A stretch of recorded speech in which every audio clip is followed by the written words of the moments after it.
You do not lack focus. Your attention is just trained to follow tension. Welcome, you guys. Welcome to our Neville Goddard's The Power of Awareness book reading. Today we will explore chapter 6, Attention.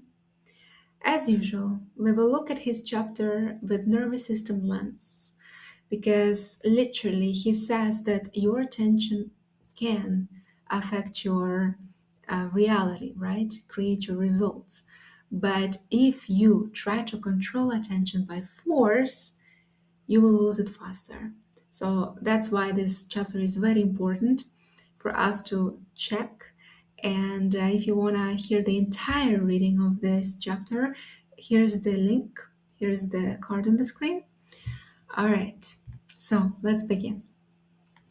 Attention is forceful in proportion to the narrowness of its focus. That is, when it is obsessed with a single idea or sensation. It is steadied and powerfully focused only by such an adjustment of the mind as permits you to see one thing only. For you steady the attention and increase its power by confining it. The idea which realizes itself is always a desire upon which attention is exclusively concentrated, for an idea is endowed with power only in proportion to the degree of attention that is fixed on it. All right, so you notice that whatever you hold your attention, right, everything starts to feel real in relation to the energy behind that attention. Like one thought, it already becomes a story. If just a memory or a sensation, you will have and experience the literal whole state. So this is what Neville means by attention. But what people usually take his word as that you have to force your attention. It doesn't work that way. Your attention, it doesn't go where you decide. It goes where your system, your nervous system, your body feels pulled. Okay?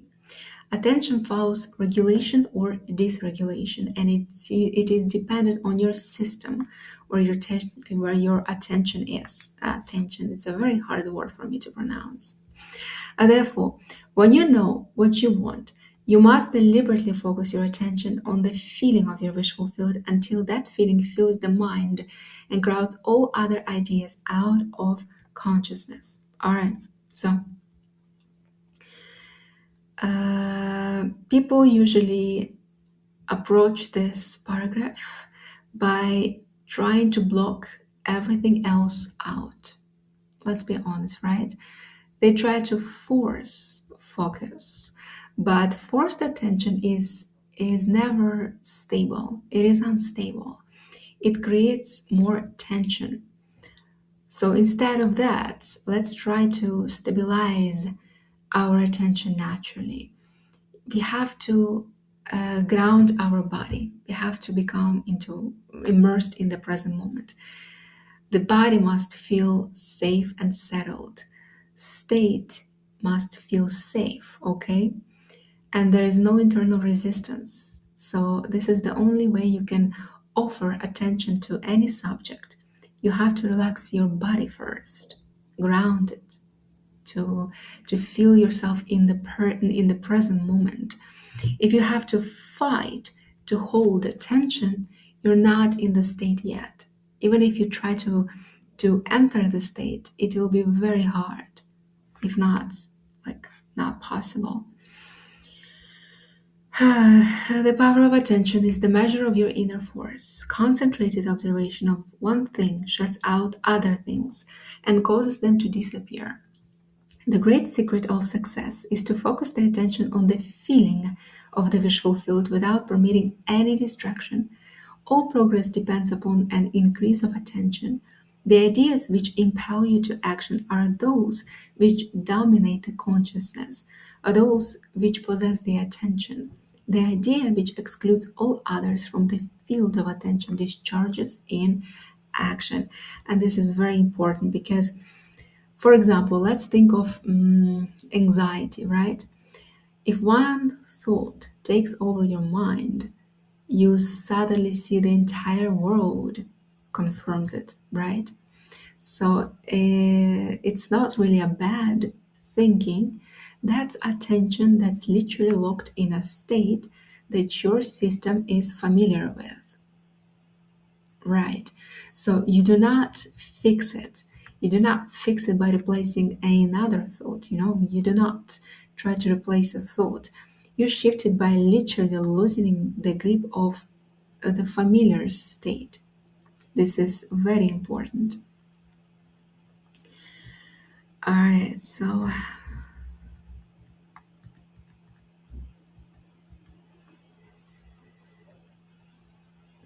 this means this one thing you can do. Forgetting those things that are behind, you can press toward the mark of filling your mind with the feeling of the wish fulfilled. It's very important, because if you're trying to suppress your past, for example, right? You cannot forget by force. You forget when your system literally stops returning there automatically. So instead of applying the raw knowledge only mentally, you try to ask yourself a question. What does your mind return to when you're not controlling it, and feel it in your body? That's your baseline. Because many times we try to suppress our memories, or we haven't even seen the past and the truth it held. Like, I'll give you my example. I was raised to feel that I'm lovable only when I do not ask for anything, and it was reflected in my relationships afterwards. And it was very frustrating. There was no reciprocity, none whatsoever. And until I saw what was behind of that, um, learned perception in life, I couldn't release it. And until I saw that in with honest lens, because you cannot suppress anything that you do not agree with, you do not want to express by your body or by your thoughts, unless you have to be honest with yourself. You have to look back, check everything, what was there, what gave you the residual patterns that you have right now. So by releasing that, by seeing that with clarity, this is how you actually release it. By seeing it with clarity only, you allow your system to restructure around something that you are, rather than around something that you are not. Okay? So let's go. Your imagination is you yourself, and the world, as your imagination sees, is the real world. When you set out to master the movement of attention, which must be done if you would successfully alter the course of observed events, it is then you realize how little control you exercise over your imagination, and how much it is dominated by sensory impressions and by a drifting on the tides of idle moods. To aid in mastering the control of your attention, practice this exercise night after night, just before you drift off to sleep. Strive to hold your attention on the activities of the day in reverse order. This is what calls reverse exercise.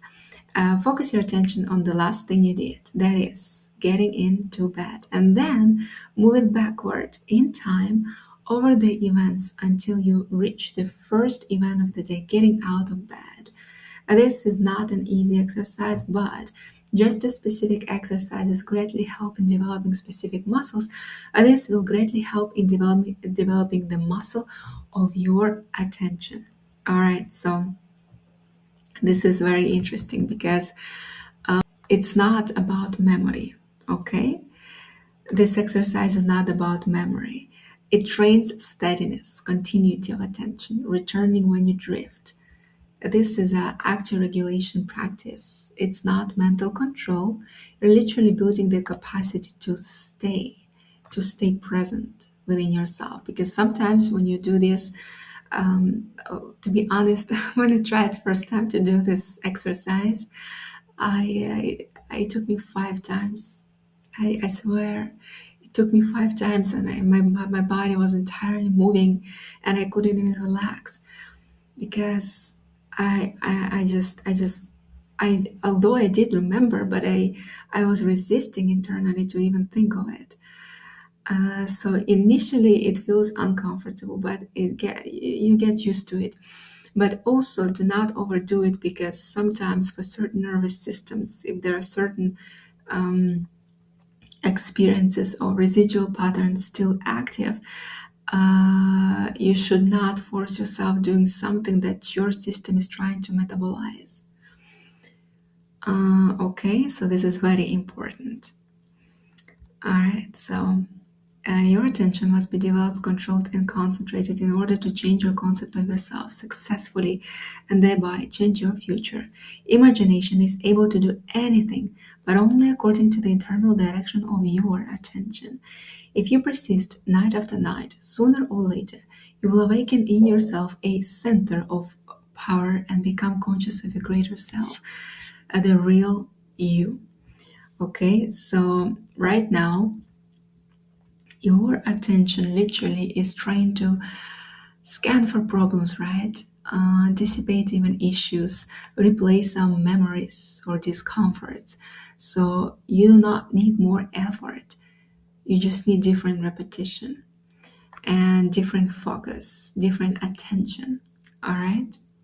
So your life follows literally where your attention rests, and it rests only when you are not trying. So the resting point is the regulated baseline, the regulated nervous system baseline. It's either this or your dysregulated loop. So it's your choice, you guys. When you attain control of the internal direction of your attention, you will no longer stand in shallow water, but will launch out into the deep of life. You will walk in the assumption of the visual field as on a foundation more solid even than Earth. Okay, so the real you is not a better state, not a stronger focus, you guys. It's literally what remains when your attention is no longer scattered.